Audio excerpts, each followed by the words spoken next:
में ही आखिरी कर गया। ओह वाह, इतना बड़ा झूला, लेकिन मम्मी ने सिर्फ 85 रुपए दिए। अब तो किसी का बटुआ मारना पड़ेगा। जिमिन को बड़े वाले हाइट पे चढ़ाएंगे, फिर वहां से फेंक देंगे। शक्तिमान बन के उड़ जाएगा वहां से, लट्टू की तरह। ये एक नंबर के हरामी दोस्त है मेरे, लेकिन मैं इनसे भी बड़ा हरामी हूँ। बटुआ मार लिया इनका।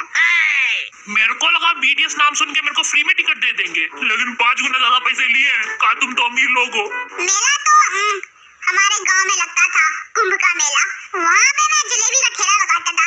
लड़कियां आती थी, प्यारी प्यारी लड़कियों को प्यारे प्यारे हाथों से जलेबी खिलाता था मैं, और पीछे में डबल लेता था, क्योंकि उस जलेबी में प्यार का रस डालता था।